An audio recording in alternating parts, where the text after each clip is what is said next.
Greetings of the day. Myself, C.A. Hemant Karunia, Assistant Professor, Sri Samliaji Government College, Mandfia, District Chittorgarh. Dear students, आज हम लोग BCom first year financial accounting की पहली class, जिसमें हम लोग अकाउंटिंग की डेफिनेशन और इसके इंट्रोडक्शन की बात करेंगे. अकाउंटिंग कॉमर्स विषय का सबसे इम्पोर्टेंट विषय माना जाता है, कॉमर्स संकाय का. Accounting, taxation, cost accounting, management accounting, ये हमारे कॉमर्स के ऐसे प्रैक्टिकल न्यूमेरिकल सब्जेक्ट हैं जिन्हें पढ़ने के बाद एक व्यक्ति कमाने योग्य बनता है. तो आइए अकाउंटिंग के इंट्रोडक्शन को हम लोग स्टडी करते हैं. मैं आपको हिंदी में एक्सप्लेन कर रहा हूँ, माना कि मैटर जो है वो इंग्लिश में टाइप्ड है, पर जब भी हम लोग हमारी क्लासेस में मिलेंगे तब इसके बारे में हिंदी में, क्योंकि बुक्स में अवेलेबल होगा, तो आप लोग इसे अच्छे से समझ पाएंगे, वहाँ से भी आप पढ़ पाएंगे. अभी जब मैं आपको इंग्लिश वर्जन बता रहा हूँ तो इसका पूरा हिंदी आपको एक्सप्लेन कर रहा हूँ, आपको काफ़ी फ़ायदेमंद रहेगा. तो आइए बात करते हैं अकाउंटिंग डेफिनेशन की. सबसे पहला है, American institute of certified public accountants द्वारा दी गई परिभाषा अकाउंटिंग की सर्वमान्य है, सबसे सटीक परिभाषा दी गई है. क्या परिभाषा दी है, देखिए पढ़िए. The art of recording, classifying and summarising in a significant manner and in terms of money transactions and events which are in part at least of financial character and interpreting the results thereof. देखिए, इस परिभाषा में जितने भी आप transaction करते हैं, आपने 11th-12th में अकाउंट्स पढ़ी है, आप जर्नल बनाते हैं, लेजर बनाते हैं, फाइनल अकाउंट बनाते हैं, जितने भी अवधारणाएं, परंपराएं और अन्य नियम आपने सीखे हैं, वो इस परिभाषा को प्रतिबिंबित करते हैं. जैसे हम सबसे पहले बात करते हैं, पहला शब्द अगर हम ध्यान दें, द आर्ट. द आर्ट का मतलब है, अकाउंटिंग एक कला है. कला कैसे है? जब आप अकाउंटिंग करते हैं तो विभिन्न फॉर्मेट्स का उपयोग करते हैं. जब आप अकाउंटिंग जर्नल एंट्री बनाते हैं तो उसको लिखने का एक निश्चित तरीका होता है. आप डेबिट को पहली लाइन में लिखते हैं, क्रेडिट को नीचे की लाइन में लिखते हैं, उसके बाद नरेशन लिखते हैं. ये एक अकाउंटिंग लैंग्वेज है जो एक निश्चित पुराने समय से, लुकास पेसियोली के समय से चली आ रही है. इस वजह से इसे आर्ट कहा गया है. इसके बाद अगर हम आगे की बात करें तो accounting is the art of recording. Journal आपने सुना ही है.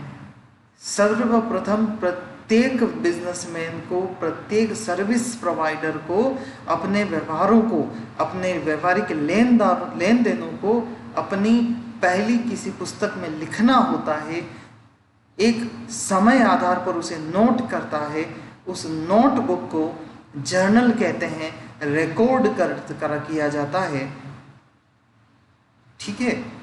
अब हम जर्नल की मदद से, आप जानते हैं, लेजर बनाते हैं. लेजर क्यों बनाते हैं? आपने एक जगह उसे रिकॉर्ड कर लिया जर्नल के अंदर, लेकिन समय के आधार पे आपने एक तारीख को नोट किया, जस्ट नेक्स्ट 2 तारीख का भी नोट कर लिया, 3 तारीख का भी नोट कर लिया. आपने उसका वर्गीकरण नहीं किया है. अगर आप अपने को ये पता लगाना है कि हमारे देनदारों से कितनी राशि प्राप्त हुई, हमने किराया कब कब चुकाया है, तो उसके लिए हमें एक किराया खाता अलग से बनाना होगा, फर्नीचर का खाता अलग से बनाना होगा, जितने भी व्यापारिक लेन देन हो रहे हैं, क्रय हो रहा है तो क्रय का खाता अलग से बनाना होगा, विक्रय का खाता अलग से बनाना होगा. तो जब हम रिकॉर्ड किए हुए ट्रांजैक्शन को अलग अलग जगह एक पर्टिकुलर पर्पस से पर्टिकुलर खाता बनाते हैं, इसे हम क्लासिफिकेशन कहते हैं, वर्गीकरण कहते हैं. ये हमारा दूसरा पार्ट हुआ. जब आप वर्गीकरण कर लेते हैं, वर्गीकरण करने के बाद में हमारे माइंड में कुछ चीज़ें आती हैं कि जैसे इस वर्गीकरण और जर्नल लेजर को बनाने से फ़ायदा क्या हुआ. अंत में उसका रिजल्ट निकालना होता है. आप जब रिजल्ट निकालने जाएंगे, फाइनल अकाउंट बनाएंगे, प्रॉफिट पता लगाएंगे, लॉस पता लगाएंगे, व्यापार के डिप्रिसिएशन का पता लगाएंगे, एसेट्स का पता लगाएंगे, लॉस का पता लगाएंगे, व्यापार की पूंजी का पता लगाएंगे, तो आप क्या कर रहे हैं, समराइज कर रहे हैं, सारांश निकाल रहे हैं। तो आप अच्छे से जानते हैं अकाउंटिंग को 3 स्टेप्स में बांटते हैं हम लोग। रिकॉर्डिंग अर्थात जर्नल, जिसे हम लोग हमारी भाषा में कहते हैं, वर्गीकरण, और उसके बाद उसका सारांश निकालना। इसके बाद देखिए अगला टर्म है in a significant manner. In a significant manner का मतलब हुआ, हिंदी में अगर कहें तो सार्थक स्तर पर आपको इसे लिखना होता है। कहने का मतलब आपने एक सिंपल सी लाइन में लिख दिया हिंदी के अंदर या इंग्लिश के अंदर, मोहन को 2000 रुपये का भुगतान किया, इंग्लिश में लिख दिया ₹2000 पेड टू मोहन। ये अकाउंटिंग नहीं हो गई, ये तो एक सामान्य भाषा में लिखी हुई वाक्य है। इस वाक्य को आप जब अकाउंटिंग में लिखेंगे, आप जानते हैं जर्नल बनाएंगे, तो आप एक निश्चित मैनर में लिखेंगे, सिग्निफिकेंट वे में लिखेंगे। आप अन्य तरीके इस्तेमाल नहीं कर सकते। आपको पता है जो मैंने एंट्री वो कही कि मोहन को 2000 रुपये दिए, तो आपको मोहन को डेबिट करना होगा, मोहन अकाउंट DR लिखना होगा, और नीचे की लाइन में टू कैश करके क्रेडिट करना होगा। सिग्निफिकेंट होना बहुत ज़रूरी है। हम हर किसी तरीके से हर कोई तरीका अकाउंटिंग करने में इस्तेमाल नहीं कर सकते, जो निश्चित तौर तरीके हैं उन्हीं का इस्तेमाल करना है। And in terms of money, बहुत ही इम्पोर्टेंट परिभाषा का टॉपिक, हम उसी व्यवहार को अकाउंटिंग में लिखते हैं जो मुद्रा में गिनी जा सकती हो, मुद्रा में लिखे जा सकते हो। जैसे आपने 15,000 रुपये का मोबाइल खरीदा तो उसका मूल्य निश्चित हो गया 15,000 रुपये। आपने 100 रुपये की स्टेशनरी खरीदी, 100 रुपये स्टेशनरी का मूल्य निर्धारित हो गया। आपने गेहूं देके चावल खरीदे, एक निश्चित मूल्य है कि गेहूं मार्केट में कितने में बिकता है, चावल मार्केट में कितने बिकता है, वो उसका निश्चित मूल्य आप निर्धारित कर सकते हैं। लेकिन ऐसी चीज़ें जहां मुद्रा में मापन नहीं हो सकता, उदाहरण के लिए किसी एक व्यक्ति ने 1 जनवरी को नौकरी ज्वाइन की, नौकरी ज्वाइन करने पर उसे कोई तनख्वाह ड्यू नहीं हो जाती, उसका 1 महीना होगा, उसके बाद उसे तनख्वाह मिलेगी। मतलब 1 तारीख को कोई एंट्री नहीं बनाई जा सकती, न तो संस्था बना सकती है, न नौकरी प्राप्त करने वाला बना सकता है। इसी तरीके से अचानक से किसी मैनेजर की मृत्यु हो जाती है, इस दशा में भी संभव नहीं है कि हम उसकी जो व्यवसाय को क्षति हुई है, हानि हुई है, हम उसे लेखांकन में लिख सकें। आइए अगले टर्म पे बात करते हैं। इस परिभाषा में अगला टर्म है ट्रांजैक्शंस एंड इवेंट्स। ये भी बहुत इंपॉर्टेंट बात है, कई बार कॉमर्स के विद्यार्थियों को पता नहीं होता ट्रांजैक्शन का अर्थ क्या है, इवेंट्स का अर्थ क्या है। ट्रांजैक्शन मतलब व्यवहार, लेन देन, तथा जब हम इवेंट की बात करते हैं तो इसका अर्थ है घटना। लेन देन का मतलब है आप एक चीज़ प्राप्त करेंगे, दूसरी चीज़ देंगे, या किसी व्यक्ति से आप कोई ट्रांजैक्शन कर रहे हैं तो वहाँ डेबिट और क्रेडिट दोनों संभव हैं। जैसे मोहन को 2000 रुपये दिए तो आपने मोहन को डेबिट कर दिया, कैश को क्रेडिट कर दिया। फर्नीचर खरीदा, फर्नीचर आएगा, नकद जाएगा, ये आपके लिए ट्रांजैक्शंस हुए। लेकिन जब आप किसी तरीके की घटना की बात करते हैं, आग लग गई, चोरी हो गई, ये घटना है, ये लॉस को जनरेट करा रही है या प्रॉफिट को जनरेट करा रही है, इन्हें हम घटनाएं कहते हैं। जैसे आग लग गई, माल नष्ट हो गया, माल तो चला गया, लेकिन अब दूसरा कोई मतलब आने वाली चीज़ नहीं है, न ही कोई व्यक्ति है यहाँ पर, तो इसे हम इवेंट की परिभाषा में कहेंगे। और उसके बाद अंत में लिखा in a part of at least financial character, इसे वित्तीय कैरेक्टर होना उसका ट्रांजैक्शन का बहुत ज़रूरी है। और इन सभी टर्म्स के होने के बाद अंत में अपने रिजल्ट को वेरीफाई करना होता है, अपने रिजल्ट को देखना होता है, अपने रिजल्ट का इंटरप्रिटेशन निकालना होता है।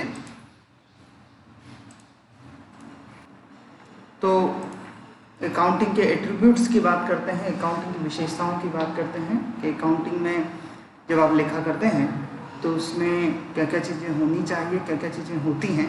तो सबसे पहले हम लोग जानते हैं कि फिनेंशियल ट्रांजैक्शन होना चाहिए, वित्तीय व्यवहार होना चाहिए। मनी टर्म्स में जिन व्यवहारों को हम लोग लिख सकते हैं, जिन घटनाओं को हम लोग लिख सकते हैं, उन्हें ही हम हमारी अकाउंटिंग बुक्स में लिखते हैं। रिकॉर्डिंग, जिसे हम लोग जर्नल कहा करते हैं। क्लासिफिकेशन, वर्गीकरण, जो कि हम लोग लेज़र के अंदर करते हैं, समराइजिंग जिसे हम लोग फाइनल अकाउंट कहते हैं। अगर कोई विद्यार्थी अकाउंटिंग को पहली बार पढ़ रहा है, उस दशा में भी वो बच्चा अच्छे से याद कर ले कि अकाउंटिंग को 3 स्टेप में कंप्लीट किया जाता है, रिकॉर्डिंग, क्लासिफिकेशन एंड समराइजिंग। तो आपको step by step journal, ledger और फाइनल अकाउंट तीनों को अच्छे से सीखना होता है। Interpretation and the result thereof, जो भी सारांश रिजल्ट हम लोग निकालते हैं उसका इंटरप्रिटेशन करना होता है। लेकिन बीकॉम फर्स्ट ईयर में इसका इतना लेवल नहीं आएगा जितना आप लोग बीकॉम थर्ड ईयर के अंदर मैनेजमेंट अकाउंटिंग सब्जेक्ट के अंदर इस इंटरप्रिटेशन पार्ट को कवर करेंगे। व्यवहार होने चाहिए, कोई किसी भी तरीके की वित्तीय घटना जो बिजनेस में हुआ करती है। इसके बाद अगर हम लोग अकाउंटिंग के, फाइनेंशियल अकाउंटिंग के कार्य अथवा उद्देश्यों की बात करें तो पहला उद्देश्य हम लोग ले सकते हैं to keep systematic record of business transaction. व्यावसायिक ट्रांजैक्शंस का सिस्टमेटिक लेखांकन करने का उद्देश्य लेखा शास्त्र का हुआ करता है। बिजनेस के प्रॉफिट या लॉस एक पर्टिकुलर पीरियड के लिए निकालने का उद्देश्य हुआ करता है, जिसके लिए अकाउंटिंग में ट्रेडिंग एंड P&L बनाया जाता है। आजकल इसे statement of profit and loss account भी कहा जाता है। अगला उद्देश्य होता है व्यवसाय के फिनेंशियल पोजीशन को बताना, वित्तीय स्थिति को बताना, जिसके लिए सामान्यतः बैलेंस शीट बनाई जाती है, एक पर्टिकुलर डेट को बनाई जाती है।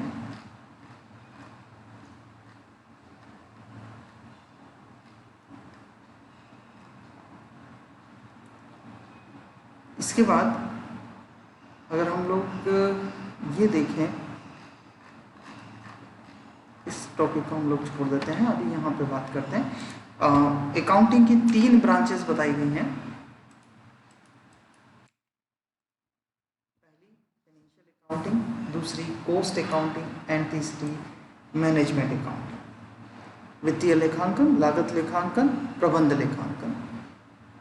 मोहनलाल चौगड़िया विश्वविद्यालय के बीकॉम प्रथम वर्ष में आपको फाइनेंशियल अकाउंटिंग पढ़नी है, द्वितीय वर्ष में आपको लागत लेखांकन पढ़ना है, तृतीय वर्ष में आपको मैनेजमेंट अकाउंटिंग पढ़नी है। अब हम लोग कुछ अकाउंटिंग टर्म्स की बात करेंगे जो कि जर्नल, लेजर, फाइनल अकाउंट और पूरी अकाउंटिंग में आपको काफ़ी मदद करेगी। तो जैसे सबसे पहला हम लोग टर्म लेते हैं पूंजी।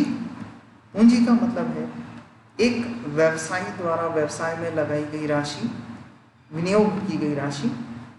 इसे लेखांकन टर्म में इस तरीके से इक्वेशन फॉर्मेट में लिखा गया है कि पूंजी बराबर होती है व्यवसाय में लगी हुई संपत्तियां और व्यवसाय के बाहरी दायित्व अगर हम माइनस कर दें तो जो बची हुई राशि होती है उसे पूंजी कहा जाता है। तो मेरे ख्याल से आप पूंजी समझ गए होंगे। व्यवसायी द्वारा व्यवसाय में लगाई गई विनियोजित राशि को हम लोग पूंजी कहते हैं। अब आते हैं दायित्व पे। दायित्व का मतलब है it refers to the amount which the firm owes to outsider that is exceeding the proprietors।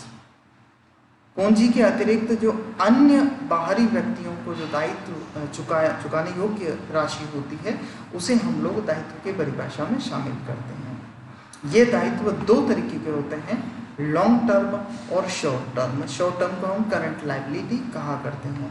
Long term जैसे बैंक लोन हो गया, डिबेंचर हो गए, इन्हें हम लोग लॉन्ग टर्म की परिभाषा में शामिल करते हैं।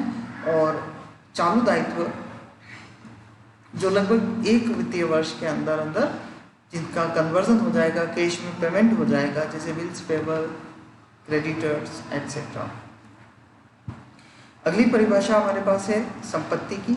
तो संपत्ति एक फर्म को एक ऐसी चीज, ऐसी वस्तु जिसकी वजह से फर्म भविष्य में नकद प्राप्त करना या किसी तरीके का आर्थिक प्रॉफिट, बेनिफिट ले सकते हो फ्यूचर के अंदर, वो संपत्ति आपको बेनिफिट दे रही हो फ्यूचर के अंदर, उसे हम संपत्ति कहते हैं। जैसे फर्नीचर हो गया, मशीनरी हो गया, देनदार हो गए, इनसे जब आप कहते हैं कि फ्यूचर में हमें इकोनॉमिक बेनिफिट प्राप्त होगा, फ्यूचर में बेनिफिट मिलेगा।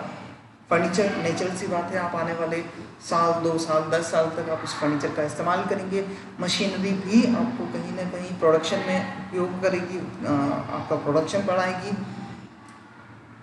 संपत्ति में हम लोग फिर से 2 पार्ट में बांटते हैं, स्थायी संपत्तियां और करंट एसेट, इनके बारे में हम अगले वीडियोस में डिटेल में बात करेंगे। अगला हमारे पास जो टर्म है वो है revenue, the amount which as a result of operations is added to the capital. As a result of operations, इस शब्द पे आपको ध्यान देना होगा। व्यवसाय के संचालन की सामान्य गतिविधियों के संचालन से उत्पन्न हुई राशि जो कि पूंजी में अभिवृद्धि करती है उसे हम आय कहते हैं, आगम कहते हैं। एक्सपेंसेस व्यवसाय के सामान्य क्रियाकलापों के दौरान, उत्पादन के दौरान माल को बेचने से संबंधित जितनी भी गतिविधियों पर खर्चे होते हैं उन खर्चों को हम एक्सपेंसेस कहते हैं।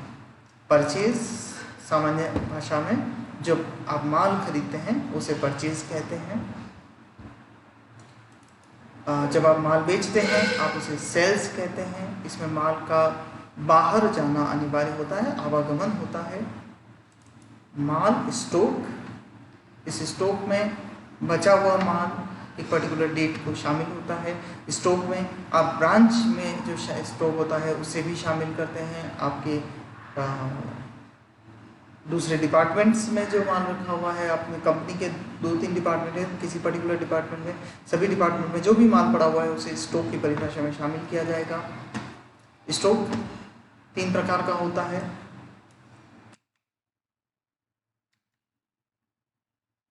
स्टॉक ऑफ रॉ मटेरियल, कच्चा माल, stock of work in progress, stock of finish goods.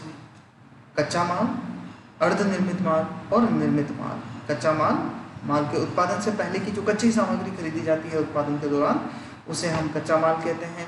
माल बन रहा है, इन प्रोसेस है, उसे हम वर्क इन प्रोग्रेस कहते हैं। और माल निर्मित होने के बाद जब शोरूम में शिफ्ट कर लिया जाता है, जो निर्मित माल है उसे हम फिनिश गुड्स कहते हैं। अगली परिभाषा हमारे पास है डेटर्स की। देनदार, जिन व्यक्तियों से फर्म को राशि प्राप्त करनी है उन्हें हम देनदार कहते हैं। जिन व्यक्तियों को माल के खरीदने के कारण राशि वापस चुकानी है, भुगतान करना है, उन्हें हम लेनदार कहते हैं, क्रेडिटर्स कहते हैं। व्यवसाय में होने वाली हानियां, अगली टर्म, जिसकी वजह से किसी भी प्रकार का बेनिफिट न तो वर्तमान में होना है न ही फ्यूचर में होना है।